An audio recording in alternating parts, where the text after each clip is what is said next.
નમસ્કાર મિત્રો, આજના આ ખાસ એક્સપ્લેનરમાં તમારું સ્વાગત છે। આજે આપણે ઇન્કમ ફ્રોમ હાઉસ પ્રોપર્ટી એટલે કે મકાન મિલકતમાંથી થતી આવકની ગણતરી કેવી રીતે કરવી તેના પર એકદમ ઊંડાણપૂર્વક ચર્ચા કરીશું।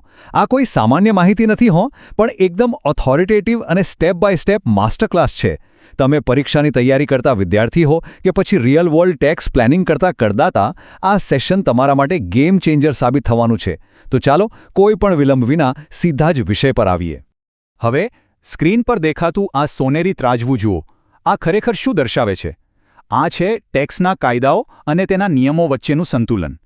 કરવેરાના કાયદાઓને ચોકસાઈપૂર્વક સમજવા માટે આ સંતુલન જાળવવું બહુ જ નાજુક અને મહત્વપૂર્ણ બાબત છે। આજના માસ્ટર ક્લાસમાં આપણે કાયદાની કલમો અને ગાણિતિક ગણતરીઓનું આ જ સંતુલન જાળવીને સ્ટેપ બાય સ્ટેપ આગળ વધીશું। તો હવે આ ફનેલ ગ્રાફિકને જરા ધ્યાનથી જુઓ। આપણે ઉપરથી નીચે તરફ જવાનું છે। સૌથી ઉપરના પહોળા ભાગમાં જુઓ, ત્યાં છે ગ્રોસ એન્યુઅલ વેલ્યુ એટલે કે જીએવી। ત્યાંથી આપણે નીચે આવીએ એટલે આપણને મળે નેટ એન્યુઅલ વેલ્યુ એટલે કે એનએવી, અને છેક નીચે છે કલમ 24 હેઠળ મળતી કપાત। બસ આ ફનેલમાંથી પસાર થયા પછી જ આપણી ફાઇનલ કરપાત્ર આવક બહાર આવે છે। છે ને એકદમ સિમ્પલ। હવે આગળ વધીએ વિભાગ 2 તરફ। જીએવી એટલે કે ગ્રોસ એન્યુઅલ વેલ્યુની ગણતરી। હવે તમને થતું હશે કે આ જીએવી નક્કી કેવી રીતે થાય? તો જુઓ, સામાન્ય નિયમ એકદમ સીધો છે। વ્યાજબી અપેક્ષિત ભાડું અને વાસ્તવિક મળેલું ભાડું, આ બંનેમાંથી જે રકમ વધારે હોય બસ એ જ આપણી જીએવી। પણ અહીંયા એક બહુ જ મોટો ટ્વિસ્ટ છે। નીચે લાલ બોક્સમાં આપેલો અપવાદ જરા જુઓ। જો તમારી મિલકત આખા વર્ષ દરમિયાન કે અમુક સમય માટે ખાલી રહી હોય ને, તો જે વાસ્તવિક ભાડું મળ્યું છે એ જ જીએવી ગણાશે, ભલે પછી એ અપેક્ષિત ભાડા કરતાં ઓછું કેમ ના હોય। આ અપવાદ મગજમાં બરાબર ફિટ કરી લેજો। ચાલો અહીંયા થોડી બ્રેક મારીએ અને આ લેન્ડમાર્ક ચુકાદાઓને સમજીએ, કારણ કે રિયલ વર્લ્ડ ટેક્સ પ્લાનિંગમાં આ બહુ જ કામ આવે છે। લાલ બોક્સ પર નજર કરો, સીઆઈટી વર્સિસ ગિલેન્ડર્સ। આ ચુકાદો એકદમ ક્લિયર કહે છે કે જો ભાડુઆત મ્યુનિસિપલ ટેક્સ ચૂકવે તો તે રકમ માલિકની આવકમાં ઉમેરી શકાય નહીં, રાઈટ? હવે લીલું બોક્સ જુઓ, સીઆઈટી વર્સિસ સત્ય કંપની લિમિટેડ। આ મુજબ જો ભાડુઆત મકાનમાં સમારકામનો ખર્ચ કરે તો એને પણ માલિકના ભાડામાં ગણી શકાય નહીં। અને છેલ્લે વાદળી બોક્સ, અપ્રાપ્ત ભાડું એટલે કે અનરિયલાઇઝ્ડ રેન્ટ ત્યારે જ બાદ મળશે જ્યારે તમે કાનૂની વસૂલાતના તમામ પ્રયાસો પૂરા કરી લીધા હોય। આ ચુકાદાઓ આપણને બતાવે છે કે ભાડામાં શું નથી ઉમેરવાનું। બહુ જ ઇમ્પોર્ટન્ટ છે આ। હવે જોઈએ વિભાગ 3, એનઈવીના નિયમો એટલે કે નેટ એન્યુઅલ વેલ્યુ। અચ્છા, તો અહીં આપેલું આ સમીકરણ જરા ધ્યાનથી સમજો। જીએવીમાંથી મ્યુનિસિપલ ટેક્સ અને સર્વિસ ટેક્સ બાદ કરો એટલે તમને મળે એનએવી। સિમ્પલ? પણ ઊભા રહો, અહીં એક બહુ જ કડક શરત છે। પેલું તાળાનું ચિહ્ન દેખાય છે ને? હા, મ્યુનિસિપલ ટેક્સની કપાત તમને ત્યારે જ મળશે જ્યારે માલિકે ગયા વર્ષમાં ખરેખર એના પૈસા ચૂકવ્યા હોય, મતલબ એક્ચ્યુઅલ પેમેન્ટ કર્યું હોય। માત્ર ટેક્સ બાકી હોવાથી કોઈ કપાત નહીં મળે। અને હા, જો કોઈ વિદેશી મિલકત હોય તો ત્યાર પણ વાસ્તવિક ચૂકવણી થઈ હોય તો જ ભારતમાં કપાત મળશે। મતલબ કે નિયમ એકદમ કડક અને સ્પષ્ટ છે। નો પેમેન્ટ, નો ડિડક્શન।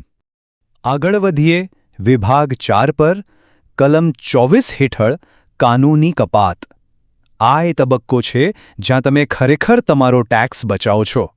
હવે જુઓ, સ્ક્રીન પર તમને 2 અલગ અલગ વિભાગો દેખાતા હશે। ડાબી બાજુએ પેલું ગોલ્ડન શિલ્ડ છે જે કલમ 24A દર્શાવે છે।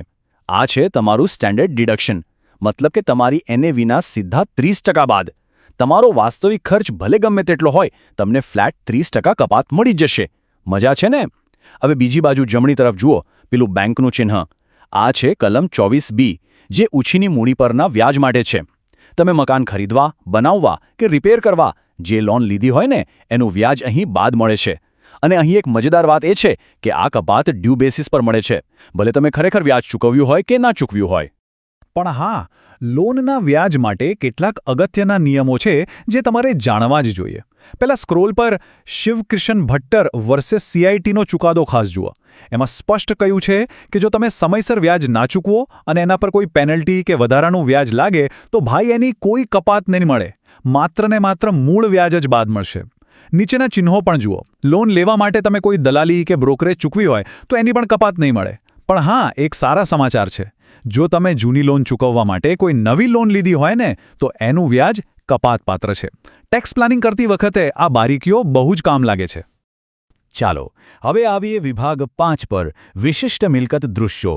એટલે કે જ્યારે સામાન્ય નિયમો લાગુ નથી પડતા ત્યારે શું થાય. કલમ 23(2) સેલ્ફ ઓક્યુપાઇડ પ્રોપર્ટી એટલે કે તમે પોતે જે મકાનમાં રહો છો તેના વિશે બહુ જ સ્પષ્ટ છે. જો તમારી કોઈ મિલકત આખા વર્ષ દરમિયાન માત્ર તમારા પોતાના રહેઠાણ માટે જ વપરાઈ હોય ને તો તેનું વાર્ષિક મૂલ્ય સીધું શૂન્ય ગણાય છે. હા, બિલકુલ શૂન્ય. કાયદો મકાન માલિકોને આ એક બહુ જ મોટો ફાયદો આપે છે. આનાથી એ મકાન પર તમારે કોઈ ટેક્સ આપવાનો આવતો જ નથી અને ઉપરથી તમે લોનના વ્યાજનો લાભ પણ લઈ શકો છો. હવે એક રસપ્રદ સવાલ, જો મિલકતના ભાગ પાડીએ તો શું થાય? અહીં ડાબી બાજુ જુઓ. જો તમે જગ્યાનું વિભાજન કરો, મતલબ કે મકાનનો એક ભાગ ભાડે આપ્યો હોય અને એક ભાગમાં તમે પોતે રહેતા હો, તો બંને ભાગનો ટેક્સ અલગ અલગ ગણાશે. આ એકદમ માન્ય છે અને ફાયદાકારક પણ છે. પણ જમણી બાજુ સમયનું વિભાજન જુઓ. જો તમે થોડા મહિના મકાનમાં પોતે રહ્યા અને બાકીના મહિના મકાન ભાડે આપ્યું તો સાવધાન, અહીં કલમ 23(2) નો તમારો ફાયદો તરત જ છીનવાઈ જશે. કાયદો આખા મકાનને આખા વર્ષ માટે ભાડે આપેલું જ માનશે. આ એક એવી ભૂલ છે જે કરદાતાને બહુ જ ભારે પડી શકે છે. તો ફાઇનલી આપણે પહોંચી ગયા છીએ વિભાગ 6 પર, ફાઇનલ કમ્પ્યુટેશન. આ છે તમારું એક્ઝામ અને વાસ્તવિક ફાઇલિંગ માટેનું બ્લુપ્રિન્ટ. જુઓ, આ છે આપણું ફાઇનલ કમ્પ્યુટેશન ફોર્મેટ. અત્યાર સુધી આપણે જે કંઈ પણ શીખ્યા ને એ બધું જ આ એક ટેબલમાં ગોઠવાઈ જશે. સૌથી પહેલાં આવે ગ્રોસ એન્યુઅલ વેલ્યુ એટલે કે GAV.